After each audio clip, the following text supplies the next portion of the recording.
general obligation bonds to fund things like road improvements, infrastructure projects, etc. So they use the Public Building Commission to finance public buildings to preserve their capacity to issue bonds or other sorts of things that may be needed in the city in the future. That's a lot of information. There's am I answering the question?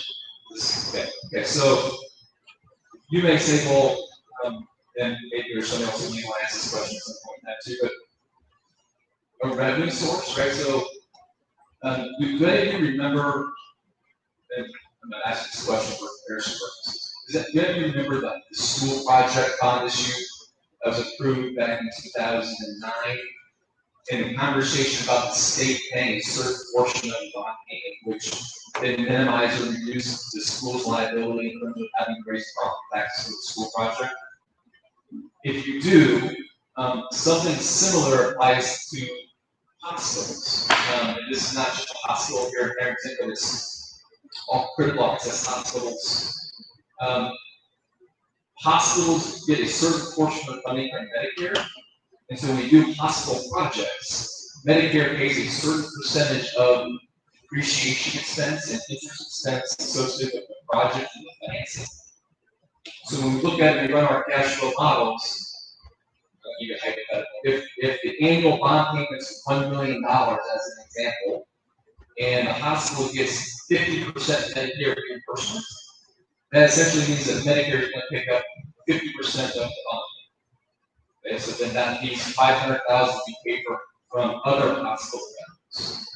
So as we run the cash flow models for this particular project, that obviously the intent, and what's been planned is that the hospital has the capacity to make the entire payment without needing any additional revenues to the taxpayers.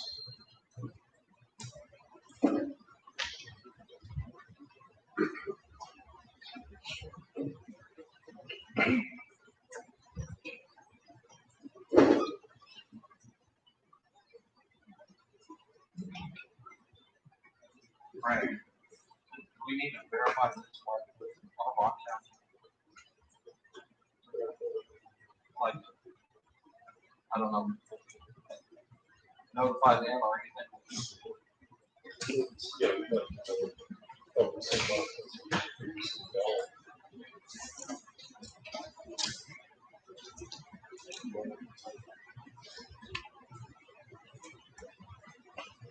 That's been, is there any way the hospital can go out and you approve the law without the city revenues?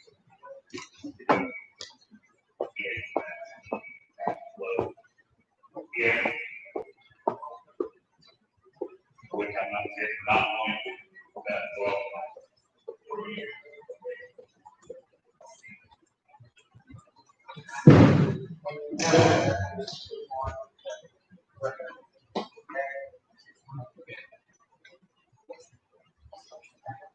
So we think about financing mechanisms under state statute, right? So we indicated one, which is the Public Building Commission, which is what we're referencing here this evening. There are other options that we are exploring. So this is, I wouldn't say that this is the only option that's being evaluated. There's also an option which is strictly what we call a revenue bond of a hospital. And that revenue bond option would not require the Public Building Commission. And so there are obviously some legal processes involved in both the PDC, which is being considered or talked about this evening, as well as a hospital revenue bond. One of the primary factors in that decision is the application process with the USDA. So you say, well, what is the USDA's involvement? Well, the USDA is essentially the purchaser of the bonds. Okay, so they're the ones that are providing the financing for the project, and there's always an application process that the hospital and the city must go through to secure and receive the funding and the commitment for the USDA for the project. It's a fairly lengthy and I want to say intense, but there's a lot of moving pieces to that application. Geotech studies, preliminary architectural reports, contractor agreements, environmental studies. So there's I'd say probably 3 months feasibility studies. So probably 3 months, 4 months of work needed to get to the point of actually submitting an application. And there's probably another 2 months, maybe 3 months before the hospital would know whether or not it has been approved for a loan.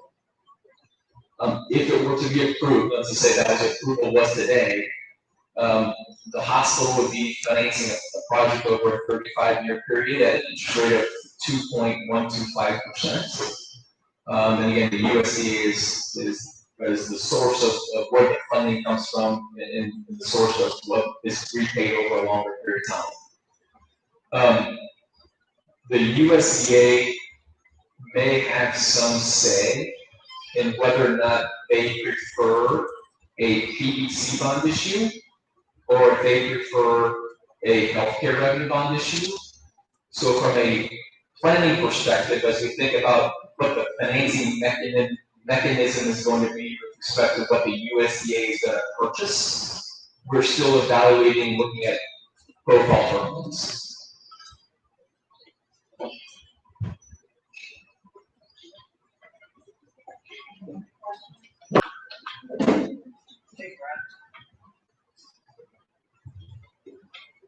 Hey, Brad, can you explain who owns the hospital?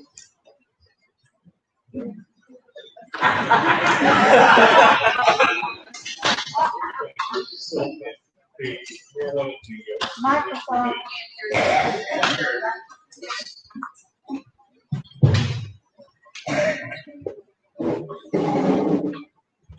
We're one of the unique remaining entities in the state. There are 2, and possibly still 3 left that are what are still called municipal hospitals. It's been explored here previously and moved to that yet. So the city and the hospital are still inextricably tied to each other. It was unique in the fact that you could create and elect a separate board for the hospital, and that's perfectly appropriate, still recognized. But it creates this relationship that oftentimes creates complications with how we proceed on different types of expenditures, measures, any kind of debt. Public building commission, certain clauses. The other